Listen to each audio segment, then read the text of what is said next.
Are you ready? It's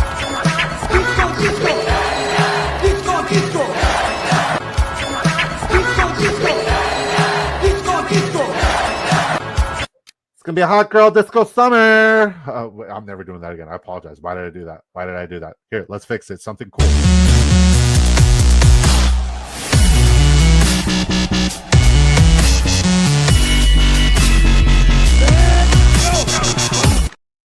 Listen, man, this is the week you and I are both going to 100x our dollar rooskies. All you got to do, and this is week 6, by the way, all you got to do is lock in, and all you got to do is listen to the advice and the knowledge that I'm about to drop. Shout out to Drafters Fantasy. If you guys want to use these fantastic odds and tail, make sure you use promo code DISCO on Drafters Fantasy to double your first deposit dollar for dollar up to $100. Shout out to our major sponsor, Better Vision. Shout out to Bull Rush as well.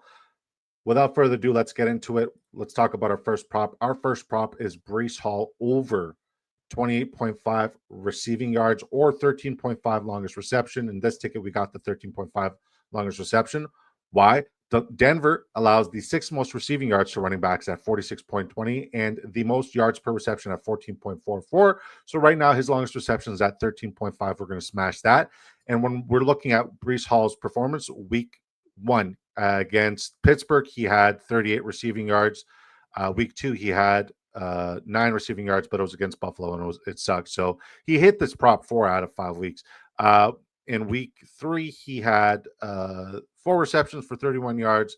Week 4, he had 5 receptions for 30 yards. Week 5, he had 42 receiving yards and a longest reception of 16. So he's hit this 4 out of 5 weeks. It is a fantastic betting prop and a fantastic betting line. The next bet is we're going to take J.K. Dobbins over 71.5 rushing yards. Because when you look at the New York Jets defense, they allow the 7th most rushing yards to opposing running backs. They allow 109 rushing yards. Dobbins' prop is at 71.5. He has surpassed this number every week but week 1. So this is well within the realm of outcomes. Next prop that we're going to take is Tyler Warren over 4.5 receptions. When we look at Arizona against the defense, they are 4th and tied 4th for most receptions allowed per game to opposing tight ends, and 5th for most receiving yards allowed to opposing tight ends. Week 1, Tyler Warren had 7 receptions, 76 receiving yards.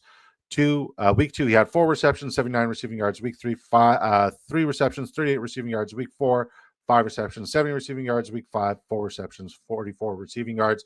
When you balance out where it's an outlier and where it's opportunistic and advantageous, and with the performances that he has and the target share and the production that he's put in, Tyler Warren's a lock to hit over this. Another guy who I think is an absolute lock to hit over his props is Mr. Jake Ferguson over 48.5 receiving yards. When you look at the Carolina Panthers, they allowed the most receiving yards to opposing tight ends at 80.20.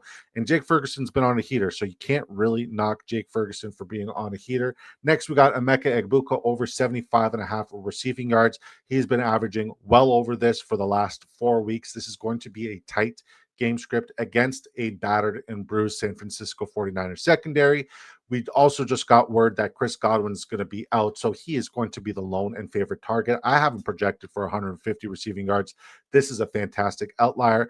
Next betting prop and lock that I absolutely love is Quinshon Judkins over his rushing yards. And the reason why we love Quinshon Judkins over his rushing yards is when you look at the Pittsburgh Steelers, they allow over 95.25 rushing yards per game.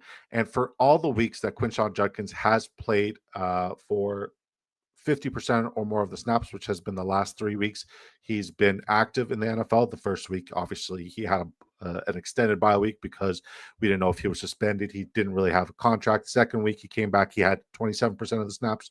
From week 3 on, he had 94 rushing yards against the Green Bay Packers in week 3. Week 4, he had 82 rushing yards against the Detroit Lions. Week 5, he had 110 rushing yards. So he continues to get better. He continues to improve. Right now, his rushing yards prop is at 78.5 rushing yards, and Pittsburgh gives up the 11th most yards per game to opposing running backs at 95.5. So we absolutely love that. Next betting prop that we absolutely love is Justin Herbert over 11.5 longest rush or over 19.5 rushing yards. When we look at Miami, they give up the fourth most rush yards to opposing quarterbacks at 32.80. They also almost average one rushing touchdown allowed to opposing quarterbacks. So I wouldn't mind if you took the bet of saying Justin Herbert over anytime touchdown. So for that, once again, the prop is at 19.5 rush yards or 10.5 longest. We took over 11.5 longest here. So week one versus KC, he had 32 rushing yards, 19 yards was his longest. Week two, he had 31 rush yards, 12 yards was his longest. So he hit the over in both of those weeks. Week three, nobody runs against Denver. And if you guys want to take the under on Justin Fields rushing yards, by all means, take that. But yeah, no rushing quarterback has gotten positive yards against Denver. He only had 6 rush yards, whatever, neither here nor there. Week 4, he had 24 rushing yards and he had one rush attempt for 24 yards. That was his longest as well. Week 5, he had 60 rush yards and his longest rush was 41 yards. 11 and a half, 10 and a half, doesn't matter what the prop's at. That is the low hanging fruit. And the last prop on this 100x pick'em ticket is Jackson Smith and Jigba over 6.5 receptions. In closer game script, he's been averaging closer to 8 receptions. And in closer game scripts from the Jacksonville Jaguars, who's the team that he's playing, when they have a wide receiver one, you've had Nico Collins, who's gone for 10 receptions. You've had Jamar Chase, who's gone for 14 receptions. You have Tet, who went for 6, and you have Xavier Worthy, who just went for 6. So it's an outlier matchup across the board. With that being said, and the only game that they didn't really allow 6 or more receptions, by the way, was against the San Francisco 49ers, but that's because Brock Purdy was back. Nevertheless, guys, if you guys want to tail at your own risk, here's the bet right here. Make sure you guys sign up on Drafters using promo code DISCO to double your first deposit, dollar for dollar, up to $100, and you too could and should 100x your dollar rooskies this weekend. Until next time, which is Saturday night at 7 p.m. Eastern time, where we go over every single game and talk about all the other 46 betting props I like on the week. See you next time. Tune in live, subscribe, like. Time for the best outro in fantasy football. Peace.